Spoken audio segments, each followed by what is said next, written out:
As we proceed on the course of life, right, we sometimes come upon these seemingly impossible obstacles.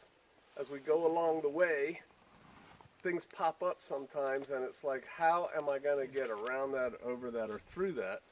And it's just it's a fact of life for everybody, and I thought today we would look at that a little bit. Maybe we'll call this one Overcoming Obstacles. That just came to me, Sister D. Okay. We're going to be in Joshua chapter 3 today. And I don't have my cool guy glasses, so I have to wear my old man glasses. And then look at you over the tops of them like this, so I can take them off and point at you. Joshua chapter 3. It would be helpful if I could find it. Here we go. All right. And Joshua. Now, do you remember something about Joshua's name? Same as Yeshua. It's the same as Yeshua. Yeshua was just a contraction hundreds of years later. It's the same name. Yah saves. Yah's salvation.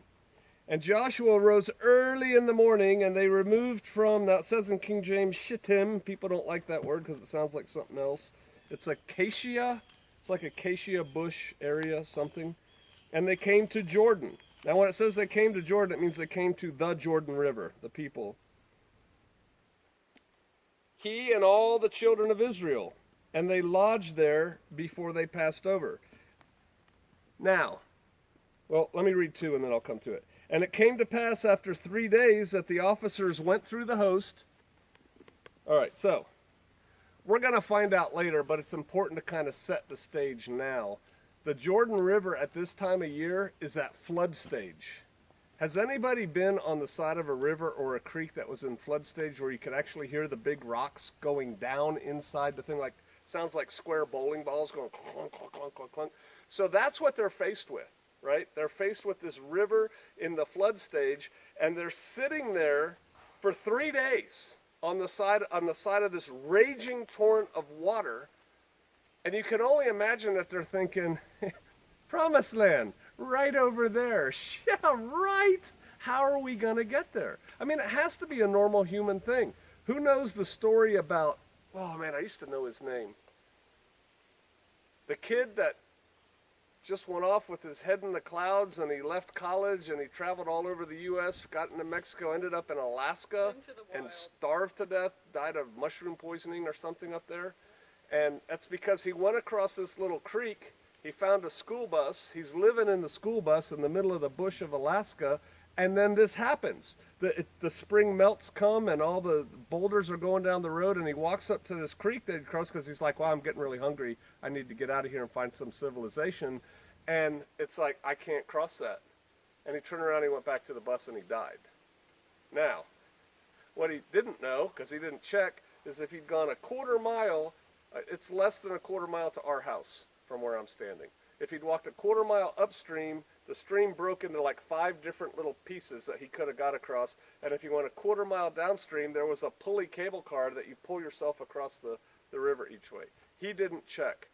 Joshua's a military guy. He's the guy that sent the 2 scouts into the land to see things. You know he sent people up and down the river to see, how are we going to cross this thing? And so the people are sitting there, and there's no way to cross. They got to be thinking, how are we going to cross this thing?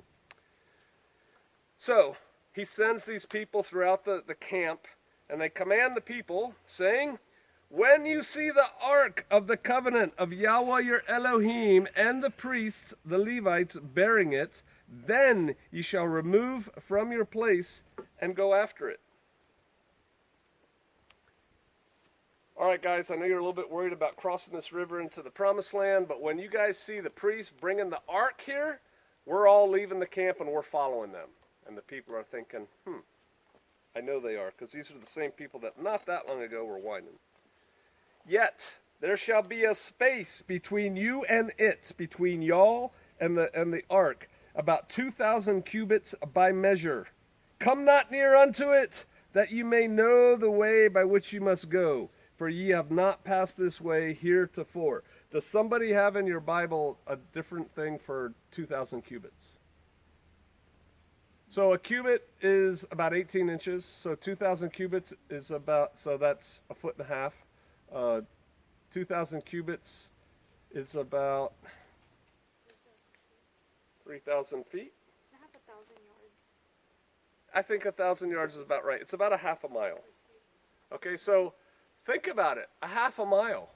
That's a fair distance to follow behind this ark. Keep your finger here. Go to Exodus chapter 19. Because you're going to keep a space between the ark and you. Don't go near it. Exodus 19, verse 9.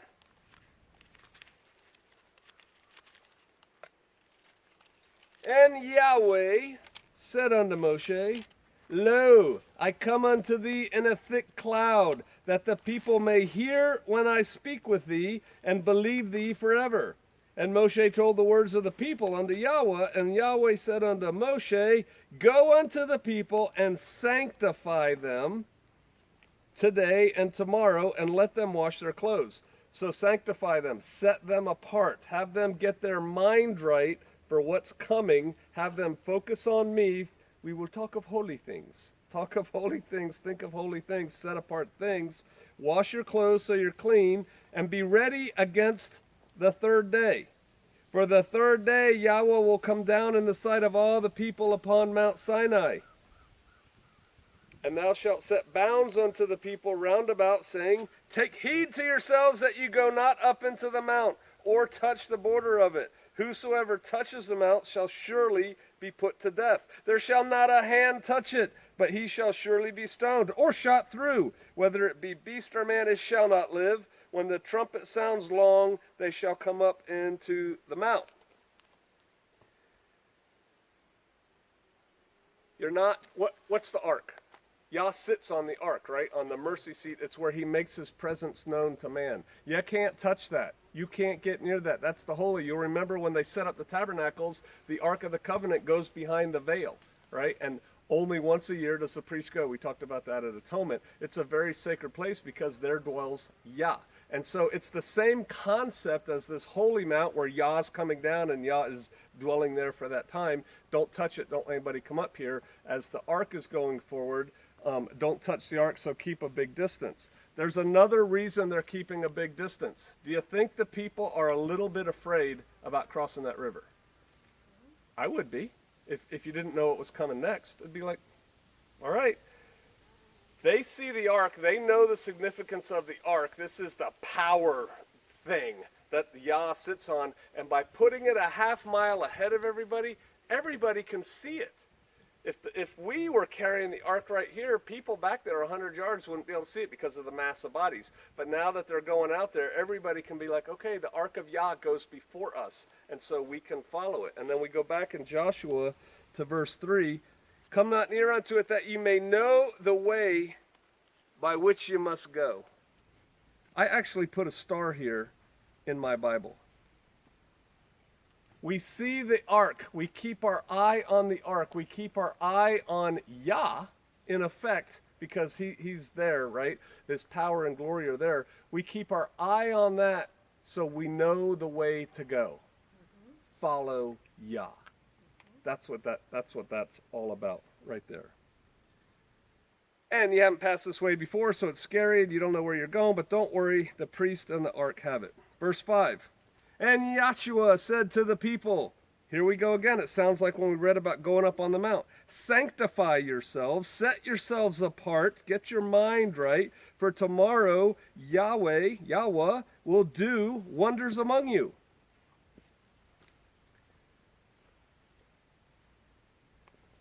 It seems like this swollen river that is separating the people from the promised land is a physical obstacle to overcome. And indeed it is a physical obstacle to overcome, to get across there without drowning, dying, or whatever. But in the scheme of life, and maybe I was talking to you this morning about it.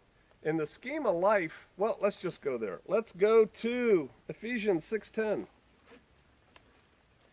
We're coming back here. I used to sign off all my letters. Now I kind of sign most of them off in him. I capitalize him and then I write, PJF or something. I used to sign all my letters EPH 6:10. Finally, my brethren. Finally, my brethren, Ephesians 6:10, be strong in Yahweh and in the power of his might. Put on the whole armor of Elohim, that you may be able to stand against the wiles of the devil.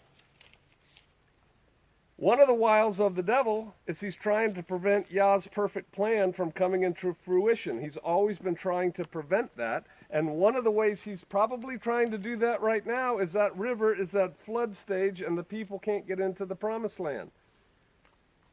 Put on the whole armor of God that you may be able to stand against the wiles of the devil. For we wrestle not against flesh and blood, but against principalities, against powers, against the rulers of darkness of this world, against spiritual wickedness in high places. And so if you consider that most of our big battles, even though it seems physical, even though it seems like Herod is killing all the little boys, even though it seems like Pharaoh is saying, hey, no more Israelite males to be born, kill them when they're born, that seems like a physical thing. What we're really fighting is a spiritual battle. And that's why in Joshua, in verse 5, Joshua says to the people, sanctify yourselves, for tomorrow Yahweh will do wonders among you. It's like, hey, get your head right with Yah. Set yourselves apart. Focus on him. Focus on the wonders that are coming so that you are in a state to receive it. Instead of like, oh, okay, that's cool. Let's walk across this river. Because we all know where this is going, right? We've all read this before. So we're in a spiritual battle, and when we're in a spiritual battle, we have to not only, as we read in Ephesians, put on the whole armor of Yah, but we have to set ourselves apart to him and separate ourselves from the worldly things. So, verse 6, and Joshua spake unto the priests, saying, take up the ark of the covenant and pass over, that means pass over Jordan, before the people. And they took up the ark of the covenant, and they went before the people. So here's Joshua. He's a warrior. They've been at the river for 3 days. It's in flood stage. Like I said, boulders are rolling down it. And he tells the priests, all right, here's what I need you guys to do. I need you to take that ark. I need you to go in front of the people and go across the river. How did he know to do that? Yah told him to. Yah did tell him. We don't read where Yah told him, but Yah told him, go back to Joshua chapter 1. I think we're going to verse 8. We are. Joshua chapter 1, verse 8. Yah, it starts in verse 1. Yahweh is speaking unto Joshua. In verse 8, this book of the law, this book of Torah, shall not depart out of thy mouth, but thou shalt meditate therein day and night, that thou mayest observe to do according to all that is written therein. For then thou shalt make thy way prosperous, and then thou shalt have good success. And so if you study Torah night and day, do you think Joshua probably had a pretty good handle on Torah? I think he probably did. He was up there with Moshe when he received it. You know, he wasn't right there with him, but he was up there. He came down the mountain with them, saw the golden calf. He had a pretty good handle on it, and Yah's telling him, you study this night and day, and if you do, your way will be prosperous. Well, Joshua is about to lead the people on a way, the way across into the promised land, and his way is going to be prosperous, as we find out, and you already know. And I submit to you that's because he was in daily study of Torah. He was in the Father's will. So, verse 7, and Yahweh said unto Joshua, this day will I begin to magnify thee in the sight of all Israel, that they may know that as I was with Moshe, I will be also with thee. Today's the day, Joshua, when the people start figuring out you have the anointing of me, is what Yah's saying on you, because things are going to happen under your leadership. I had a pastor one time, and I've heard it other places too, say, whom the Father calls, Joshua is clearly called by the Father, he equips. And so if you have some stumbling pastor up there who can't do what he's supposed to do, he's not equipped for the job, he's probably not called by Yah. If you have some sister out there that's doing a thing and she's trying to make it appear that it's of Yah and she's not equipped to do it, she's probably not called by Yah. Joshua is trying to lead the people of Israel, because Yah told him to. If he can't do it, he's not equipped by Yah, but he is equipped by Yah. And so everybody will know I'm with you. Verse 8, and you shall command the priests that bear the ark of the covenant, saying, when you come, so here we kind of get Yah's telling them, when you are come to the brink of the water of the Jordan, you shall stand still in the Jordan. And Joshua said unto the children of Israel, come hither, and hear the words of Yahweh your Elohim. And Joshua said, hereby you shall know that the living El is among you, and that he will without fail drive out from before him the Canaanites, the Hittites, the Hivites, the Perizzites, and the Girgashites, and the Amorites, and the Jebusites. He's going to drive all those other ites out in front of you. I worked with a guy that used to say, if you're going to be an ite, you want to be an Israelite. Right? And this is what he's talking about. Has anybody memorized Romans 8:31? Go there. Romans 8:31. You have memorized it, you just don't know you've memorized 8:31. Romans 8:31. You're going out there, all these ites are in there. Don't worry, I'm leading you through them. You're not going to have any problem. Romans 8:31. What shall we then say to these things? If Elohim be for us, who can be against us? If God is with us, who can be against us? You know, in war they say there's no atheist in a foxhole. Everybody starts praying when bullets are flying. Most sides in a war also think that God is on their side. Isn't that interesting? If he be with us, who can be against us? And so here's the thing. They're going into a strange land. The Father promised it to them. He said, here's the land, it's yours, it's right over there. But they got to fight for it. It's not like, here's the land, it's all yours, here's the keys to your new home, here you go, come on in and welcome to your home. It's like, here's your new land, you've got to go fight with it. But you have to have faith if he's doing that, if he be with you, if he's giving you the keys, if you will, that's okay. Verse 11, behold, the ark of the covenant of Yahweh, of all the earth, I'm sorry, that's not Yahweh, that's the master of all the earth, passes over before you into Jordan. So what he's saying is, hey people, don't be afraid. Look, the ark of Yah is the God, the Lord, the master of the entire earth is passing over before you. It's going to be okay. So he's trying to give his people encouragement because he knows they're human and they're afraid. Now therefore take you 12 men out of the tribes of Israel, out of every tribe a man. We're not going to get to why today. That's coming. And it shall come to pass, as soon as the soles of the feet of the priests that are carrying the ark of Yahweh, the master of all the earth, shall rest in the waters of the Jordan, that the waters of the Jordan shall be cut off from the waters that come down from above, that they shall stand upon a heap. So the waters are going to start piling up. Do you remember when the waters did that before? Red Sea, Sea of Reeds, right? The same, it just starts piling up. So it's not necessarily there was an earthquake upstream, a big chasm appeared, and the water all started flowing into that, so the water stops flowing down the river. It's starting to pile up as it's coming, like right there in a heap.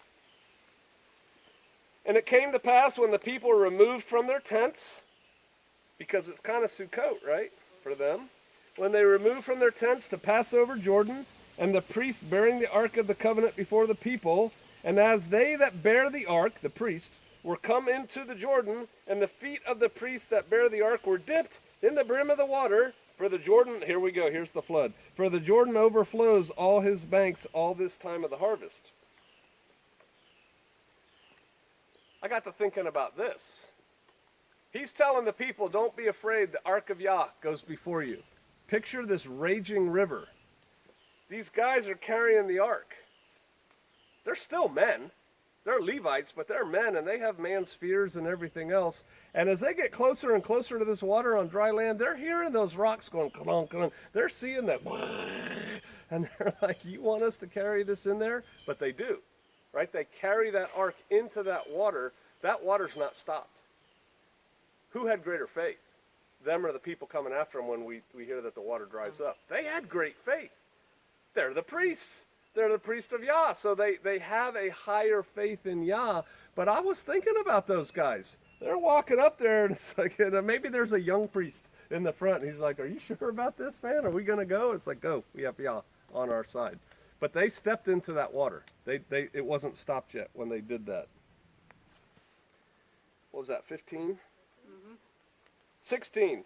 And the waters which came down from above, that means upriver, stood and rose up upon a heap very far from the city, Adam, and that is beside Zeraton. This is where it happened in what we now call Jordan. And those that came down towards the sea of the plain, even the salt sea, failed and were cut off, and the people passed over right against Jericho. And the priests bear the ark, the priests that bear the ark of the covenant of Yahweh stood firm on dry ground in the midst of the Jordan, and all the Israelites passed over on dry ground until all the people were passed clean over Jordan. See, that's written in Southern speak, because that's what that means. It means completely over the Jordan. They passed clean over that Jordan. That is what it means. That's how people say it there.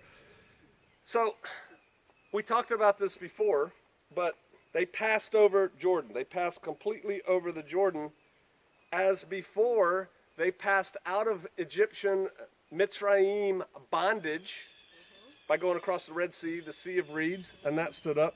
Here, they're passing into the Promised Land by passing across not a sea, but the river. And it says we are going to pass through, those of us who are alive and remain at the last trump when Yeshua comes back, we're going to pass through the air to join him in the clouds at that last trump. That, that's coming. That's in 1 Thessalonians chapter 4. So, types. The way things are going, set up so we can look at this is how it was, this is how it was, this is what we can expect in the future. At that last trump, when those who remain, the dead will rise first, and then those that remain in Yeshua, they're going to rise next at that last trump. I'm telling you, there's going to be a lot of scared saints at that point in time. Because for us, if we're there, and I'd kind of like to be there, things are going to be building, and we're going to have faith in Yah, but it says if Yah did not shorten the times, even the elect would be lost if that were possible. Right? So it's going to be... We're going to have to hang on to that same faith that those Israelite priests had who stepped into that water before it was actually stopped. I think the biggest lesson here, we can go back to chapter 4. Verse 4. We have to keep our eyes on Yah. It says here, I've underlined it, that ye may know the way by which you must go. Look to the ark. When the Israelites were looking to the ark, they were looking to Yahweh. When we look towards Yeshua, when we follow him in the way, we do what he says to do. What's his, you shall call him Emmanuel, right? God with us. You're looking at God, you're looking at Yeshua, God with us. It's the same. You have to keep your eye on Yeshua. Paul says elsewhere, keep your eye on the prize. Right, so that you can run strongly and bravely. I've said before, talking about what Yeshua said, faith as a child. When times seem hard, when times seem impossible, when it looks, as I said in the beginning of the sermon, that life is throwing up impossible obstacles in front of us, we have to keep our eye on Yeshua. And that's the faith of a child. A little child, before they become a teenager and start thinking they're all that, they love mommy and daddy. You can't tell them anything about their mommy and daddy. They love their mommy and daddy. They have total faith in mommy and daddy. That's the love of a child, and that's the Christ-like love we have to reflect. We have to have a love for Christ like a child, a faith like a child when times get hard. And if we keep our eyes on him, everything's going to be okay, and we're going to get across that river. Let's pray.